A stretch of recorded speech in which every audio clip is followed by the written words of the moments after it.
Hello दोस्तों। तो आप लोग कैसे हैं? मस्त हैं। आज हम क्लास 10th का थेल्स प्रमेय और थेल्स का विलोम दोनों एक ही वीडियो में प्रूव करने वाले हैं, ठीक है। और बिल्कुल आसान मेथड्स और बिल्कुल अपनी भाषा में। तो ये बहुत क्या है, मज़ेदार वीडियो होने वाला है, ठीक है। और मैट्रिकुलेशन के लिए जानता ही होगा कि ये बहुत क्या है, इम्पोर्टेंट क्वेश्चन है। तो चलो चलते हैं। थेल्स प्रमेय।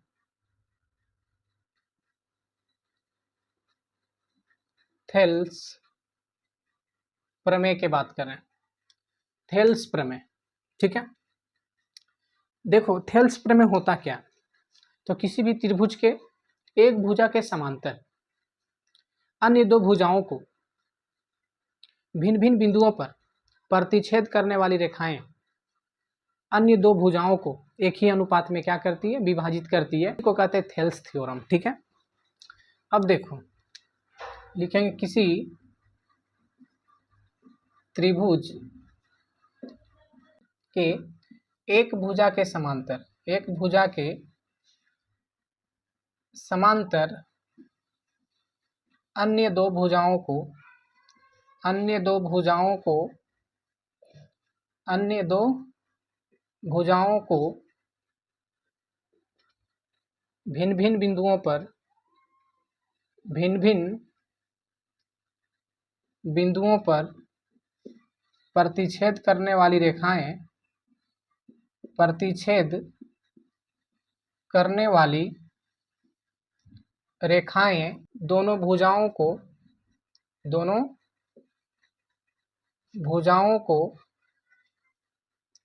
एक ही अनुपात में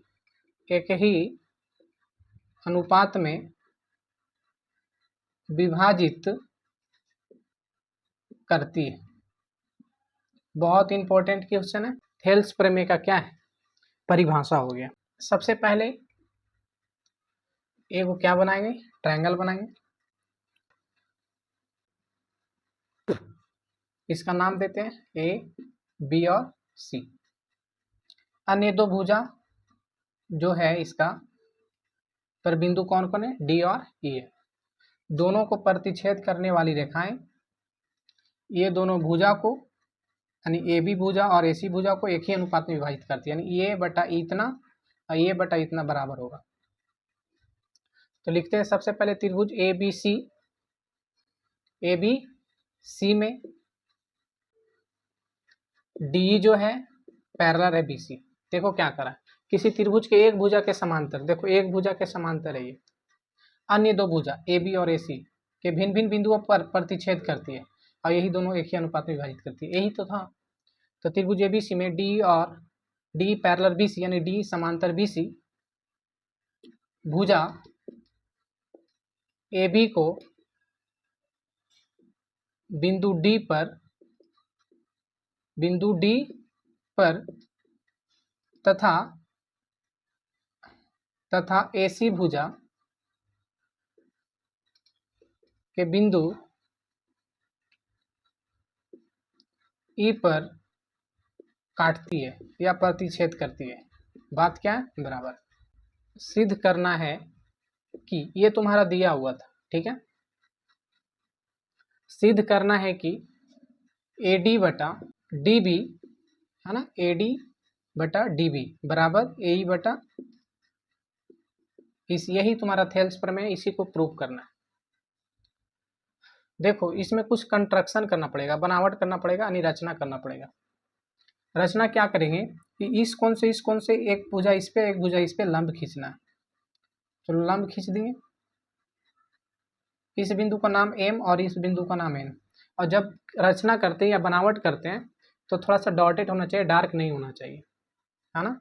ई एम ए डी पे लंब खींचा तथा डी एन है ना, डी एन जो है ए ई पे लंब खींचा। इसको लंब कहते हैं, क्या कहते हैं, लंब कहते हैं। यानी डी एन जो है ए ई पे लंब खींचा। एव क्या करते हैं कि डी सी और बी को मिला दिए। एव बी और डी सी को मिलाया, डी सी और बी को मिलाया, यानी प्रॉब्लम। अब देखो हम लोग को जो प्रूफ करना है उसके अनुसार से चलते हैं। तो एरिया ऑफ ट्रायंगल क्या करते हैं, ए डी ई में चलेंगे, ए डी ई। तो देखो एरिया ऑफ ट्रायंगल अगर ए डी ई में चलते हैं तो थोड़ा सा जान लेना जरूरी है कि किसी भी त्रिभुज की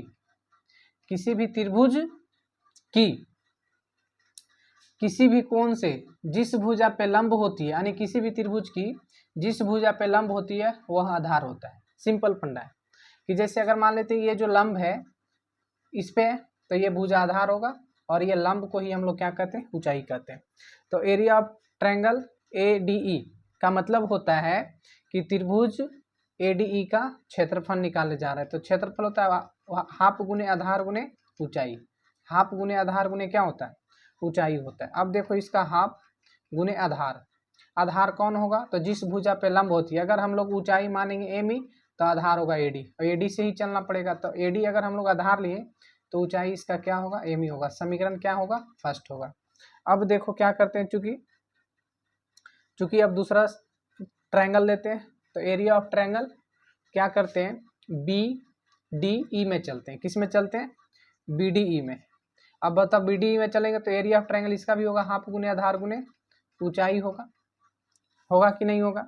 अब इसका क्या है, हाफ आधार क्या है, तो देखो अगर हम लोग मान लेते हैं कि आधार अगर कौन लेते हैं, डीबी लेते हैं, तो ऊंचाई यही वाला लेना पड़ेगा क्योंकि दोनों के लिए ऊंचाई एक ही होता है, एम ही होगा। ठीक है, ये समीकरण क्या होगा, सेकंड होगा। दोनों ये और ये दोनों ट्रायंगल के लिए अगर आधार ये है, अगर ये आधार ले रहे हैं तो इस पे जो लंब होगा वो इस पर भी वही लंब होगा। ठीक है, तो ये समीकरण क्या हो गया, सेकंड हो गया। अब दोनों को डिवाइड कर देते हैं, दोनों को क्या कर देते हैं, डिवाइड कर देते हैं, है ना, क्योंकि जिस अनुसार से हम लोग को प्रूफ करना है उसके अनुसार से चलना है। अब देखो यहाँ लिखेंगे समीकरण, क्या लिखेंगे, फर्स्ट भागा सेकेंड करने पर। ठीक है, यानी दोनों को आपस में डिवाइडेड करना है। ठीक है, अब देखो क्या करना है, समीकरण फर्स्ट क्या है, तो फर्स्ट दिया हुआ है area of triangle ADE.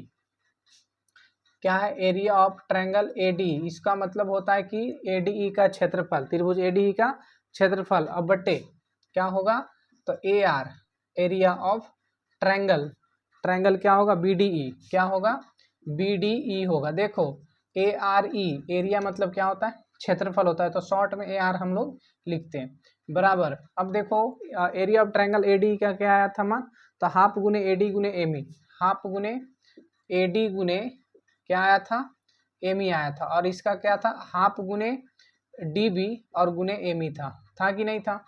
Half से हाफ कैंसिल हो गया, एम ई से एम ई कैंसिल हो गया, क्या बचा, तो इसका जो वैल्यू बचा है वो बचा है ए डी और बटे में क्या बचा है, डी बी बचा है, ए डी बटा क्या बचा है, डी बी। ये जो समीकरण होगा ये समीकरण थर्ड होगा, क्या होगा, समीकरण थर्ड मान लेते हैं। क्या मान लिए, समीकरण थर्ड मान लिए। ठीक है, अब देखो क्या करते हैं, ध्यान से समझना कि अगर ये ट्रायंगल ए डी ई में चले और दूसरा बी डी ई में चले, अगला बार क्या चलेंगे, ए ई डी में चलो या तो ए डी चलो, कोई दिक्कत नहीं। त्रिभुज हम किसी तरह से नाम लिख सकते हैं, फर्स्ट पार्ट में हम बताएं।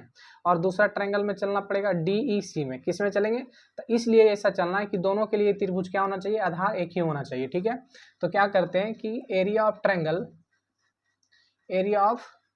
ए डी ई का क्षेत्रफल निकाल देते हैं। ए डी ई का क्षेत्रफल क्या होगा, तो हाफ गुने आधार गुने क्या होगा, ऊंचाई होगा। शॉर्ट में लिखते हैं आधार और ऊंचाई, ये हो गया हाफ। आधार क्या होगा, तो इसका अगर आधार हम लोग ए मानते हैं, क्या मानते हैं, ए, तो ऊंचाई कौन होगा, डी एन होगा। अभी जस्ट बताए थे कि जिस भुजा पे लंब होती है वह आधार होता है। ठीक है, तो ये समीकरण हो गया 4, समीकरण क्या हो गया 4, क्योंकि 3 तक हम लोग मान चुके थे। अगला होगा एरिया ऑफ ट्रायंगल, किस में बताए थे, डी ई सी में। किस में चलते हैं, डी ई सी में। तो बताओ डी ई सी में हाफ गुने आधार गुने क्या होगा, ऊंचाई होगा, हाफ गुने आधार गुने ऊंचाई होगा। हाफ आधार क्या होगा, तो आधार अगर इसी लेते हैं तो बताए थे इसका ऊंचाई जो होगा इसके ऊंचाई वाला ही काम करता है, क्या होगा, डी एन होगा। इस समीकरण क्या मान लेते हैं, 5 मान लेते हैं, दोनों को आपस में भाग कर देते हैं, यानी कि समीकरण 4 भागा 5 करने पर, है ना। अब देखो दोनों को भाग करते हैं तो क्या था, एरिया ऑफ ट्रायंगल क्या है, ए डी और बटा एरिया ऑफ ट्रायंगल क्या है, तो area of triangle D E C दिया हुआ है, डी ई सी। अब देखो इसका वैल्यू क्या है, हाफ ए ई गुने dn, हाफ क्या है, हाफ दिया हुआ है, हाफ हाफ साफ हो जाएगा, और इसका क्या है EC, और गुने क्या है dn है, हाफ से हाफ कैंसिल, dn से dn कैंसिल, ठीक है। क्या बचा, तो AE बटा क्या बचा, EC बचा, है ना। ये समीकरण क्या हो गया, 6 हो गया, समीकरण क्या हो गया 6 हो गया। तो लिख सकते हैं, देखो क्या देख रहे हैं कि ये जो है अगर दोनों थर्ड और 6 को दोनों को इक्वल कर देते हैं तो ये हम लोग का जो प्रूव करके लाना था वो प्रूव हो जा रहा है। क्या हो जा रहा है, प्रूव हो जा रहा है। इसलिए हम लोग जानते हैं कि ये दो बार त्रिभुज आया, और ये दोनों त्रिभुज के लिए क्या था, आधार एक ही था। अब देखो क्या लिखते हैं, समीकरण थर्ड और किससे, 6 से हम पाते हैं कि यही पाते हैं कि BDE, ठीक है, और CDE दोनों के लिए क्या है, आधार एक ही, कौन है, DE है, कौन है, DE है, क्योंकि ये दोनों आपस में पैरेलल भी है।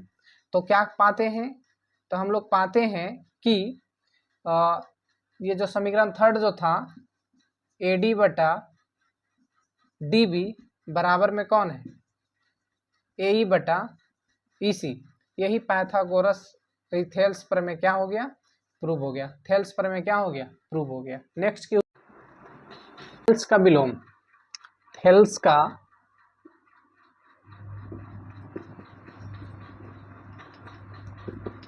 जैसे अभी हम बताएं थेल्स का प्रमेय क्या होता है, सेम जो है थोड़ा सा इसका अपोजिट क्या होता है, थेल्स का विलोम, जो 5 नंबर के लिए क्या है, मैट्रिकुलेशन के लिए सबसे इंपॉर्टेंट क्वेश्चन है।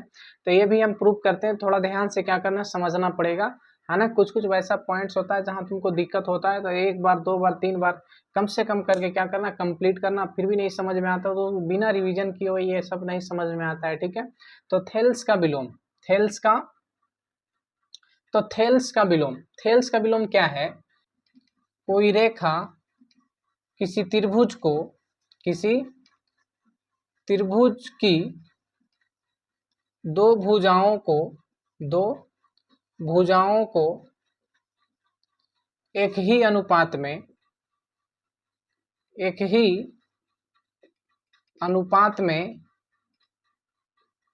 विभाजित करती है, क्या करती है, विभाजित करती है, तो वह तीसरी रेखा के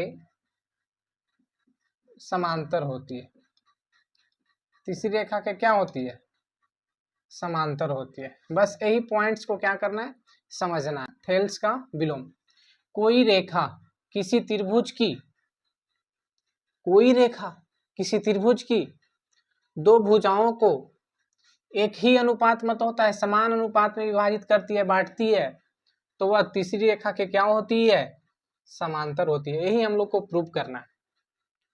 थोड़ा समझ लेते हैं कि अगर मान लेते हैं ये ट्रायंगल है, क्या ट्रायंगल, इसका नाम देते हैं A B और C, ठीक है। अब क्या कर रहा है, देखो कोई रेखा किसी त्रिभुज की दो भुजाओं को एक ही अनुपात में विभाजित करती है। मान लेते हैं ये बिंदु D है और ये बिंदु क्या है, E है, और ये जो रेखा है, ये जो क्या है, रेखा है, ये दोनों भुजाओं को एक ही अनुपात में विभाजित करती है, एक ही अनुपात में विभाजित करते तो वह तीसरी रेखा के क्या होती है, समांतर होती है। यानी कि ये जो रेखा है ना, ये जो रेखा है ये तीसरी रेखा के क्या होती है, समांतर होती है। यही हम लोग क्या करना है, प्रूव करना है, D पैरेलल BC, ठीक है। तो पहले जो दिया हुआ है उस पर हम लोग चलते हैं। दिया है कि त्रिभुज ABC, देखो त्रिभुज ABC की भुजा AB और AC को D एक ही अनुपात मतलब समान अनुपात में विभाजित करती है, विभाजित करती है। जो दिया हुआ वो लिखें, देखो किसी त्रिभुज को दो भुजाओं को एक ही अनुपात में विभाजित करती है, ये हम लोग पॉइंट लिखें क्योंकि ये दिया हुआ था, ठीक है। इसका मतलब है कि AD बटा क्या है, DB, और बराबर में क्या है, AE बटा EC। नहीं भी लिखते तो कोई दिक्कत नहीं था। सिद्ध करना है, सिद्ध करना है कि, देखो सिद्ध क्या करना है कि तीसरी रेखा के समांतर होती है, यानी D पैरेलल कौन होगा, डी पैरेलल बी सी होगा। ये हम लोग को प्रूफ करना है। अब रचना करना है, क्या करना है, बनावट करना है, कंस्ट्रक्शन करना है। क्या करते हैं कि एक बिंदु डी से या एक बिंदु ई से, यानी एक कोण डी से एक कोण ई से एक भुजा एडी पे और एक भुजा एई पे लंब खींचना है। मान लेते हैं यहाँ से लंब हम किस पे खींचे, यहाँ पे इस पे लंब खींचे, और ये जो है इस पे लंब खींचेंगे। बताएं कि लंब खींचने की स्थिति में डार्क नहीं होना चाहिए, डॉटेड होना चाहिए। इस बिंदु का नाम एम और इस बिंदु का नाम क्या दे दो, एन, कुछ भी दे सकते हैं। और डी सी और बी को आपस में क्या कर देना है, मिला देना है। ठीक है, तो क्या किए कि डी एन लंब ए पे तथा ई एम लंब ए डी एवं डीसी और बी को मिलाया। ठीक है, आपस में ये दोनों को मिला दिए। इस पे लंब इस पे खींचे, इससे लंब इस पे खींचे, ये बी और डीसी को आपस में मिला दिए। ठीक है, अब क्या करते हैं कि त्रिभुज ए डी ई का क्षेत्रफल निकालते हैं। तो उसको लिखेंगे area of triangle A D E. क्या होगा, हाफ गुने आधार गुने ऊंचाई होता है। हाफ गुने आधार गुने ऊंचाई होता है। हाफ आधार इसका कौन होगा, हम बताए थे कि अगर कोई त्रिभुज है जिस भुजा पे लंब होती है वह आधार होता है। जैसे इस पे लंब है तो ये आधार होगा, ये ऊंचाई होगा, लंब को ही ऊंचाई कहते हैं। तो हाफ गुने आधार कौन होगा, अगर आधार हम लोग एडी मानते हैं, अगर आधार को क्या मानते हैं, एडी, तो इसका ऊंचाई कौन होगा, एम ही होगा। समीकरण फर्स्ट हो गया, समीकरण क्या हो गया, फर्स्ट हो गया। नेक्स्ट क्वेश्चन पे चलते हैं, सॉरी नेक्स्ट पॉइंट पे चलते हैं। अब क्या करते हैं, एरिया ऑफ ट्रायंगल त्रिभुज क्या चलते हैं, बी डी सी ई में चलते हैं, बी डी ई में, है ना। यानी त्रिभुज ए डी ई का क्षेत्रफल हो गया, है ना। इसको एरिया बोलते हैं, ए आर ई, इसको शॉर्ट में ए आर बोलते हैं। एरिया मतलब क्षेत्रफल होता है। हाफ गुने आधार गुने क्या होता है, ऊंचाई होता है। अब देखो हाफ गुने आधार गुने ऊंचाई हो गया, तो हाफ आधार इसका कितना होगा, तो देखो अगर आधार हम लोग डीबी मानते हैं, क्या मानते हैं, डीबी, तो ऊंचाई जो होगा ये दोनों भुजा के लिए ऊंचाई वही होगा, एम ही होगा। ठीक है, ये याद रखना। तो अब सोच रहा होगा कि अगर ये त्रिभुज और ये त्रिभुज चलेंगे तो ऊंचाई डी एन ही होगा। हाँ, दोनों के लिए डी एन ही होगा। ठीक है, अब दोनों समीकरण को भाग कर देते हैं। समीकरण फर्स्ट भागा सेकेंड करने पर। ठीक है, अब दोनों समीकरण को भाग देते हैं तो क्या लिखेंगे, area of triangle ADE. AD अब सोच रहा है क्यों भाग दे रहे हैं, तो भागने देंगे तो बनवे नहीं करेगा, तो बने चाहे भाग क्यों दे रहे हैं, क्योंकि हम लोग को प्रूव करना है। तो अपने अनुसार से उल्टा सीधा मानेंगे तो समझ में फिर नहीं आएगा। तो एरिया ऑफ ट्रायंगल त्रिभुज एडीई और एरिया ऑफ ट्रायंगल क्या है, बीडीई, है ना। अब देखो क्या करना पड़ेगा, तो ये क्या हो गया, इसका क्या था, हाफ गुने आधार गुने ऊंचाई, और इसका भी था हाफ गुने आधार गुने ऊंचाई था, मिला लो, यही है। देखो हाफ से हाफ कैंसिल हो गया, एम ई से एम ई कैंसिल हो गया। ठीक है, लास्ट में क्या बचा, एरिया ऑफ ट्रायंगल एडीई और एरिया ऑफ ट्रायंगल बीडीई। ठीक है, क्या आया, एडी बटा डीबी। समीकरण क्या हो गया, थर्ड हो गया। समीकरण क्या हो गया, थर्ड हो गया। अब देखो क्या करते हैं कि ये दोनों चलाया, इसी तरह से क्या करना पड़ेगा, एक तो एक लंबा और दिखाई दे रहा है, अगर इस त्रिभुज में चलेंगे तो एक लंबी लिए, तो अगला त्रिभुज अगर इसी में चलते हैं तो लंबी साइड से चलना पड़ेगा। ठीक है, तो क्या करते हैं, area of triangle A D E, A E D भी लिख सकते हैं, ए डी ई, ठीक है, का क्षेत्रफल क्या होगा, तो हाफ गुने आधार गुने ऊंचाई होता है। बहुत कंजेस्टेड है तो इतना ही में एडजस्ट करना है इसको, है ना। अगर इतना में एडजस्ट नहीं करेगा तब प्रॉब्लम होगा ना बनाने में। तो देखो क्या होता है, हाफ गुने, अगर आधार ए ही मानते हैं तो ऊंचाई बताए थे डी एन रखना पड़ेगा। समीकरण क्या है, ये 4 है, क्योंकि 3 तक हम पहले से मान चुके हैं। फिर देखो चूंकि एरिया ऑफ ट्रायंगल किस में निकालते हैं, अगर बी डी ई निकाले थे तो अगला निकालना पड़ेगा सी डी ई, किस में चलना पड़ेगा, सी डी ई में, या ई डी सी भी लिख सकते हो। तो क्या होगा, इसका भी फॉर्मूला हाफ गुने आधार गुने क्या होगा, ऊंचाई होगा। हाफ गुने आधार गुने क्या हो गया, ऊंचाई हो गया। अब देखो हाफ अगर आधार EC मानते हैं तो बताए थे दोनों के लिए ऊंचाई कौन होता है, DN ही होता है।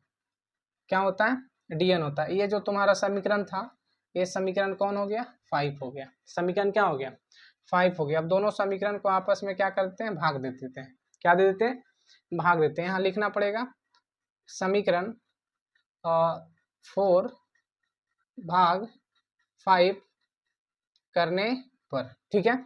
अब देखो भाग करेंगे तो एरिया ऑफ ट्रायंगल क्या है, AD बटा इसका क्या होगा, एरिया ऑफ ट्रायंगल CDE। बता इसका क्या था, हाफ गुने आधार गुने ऊंचाई।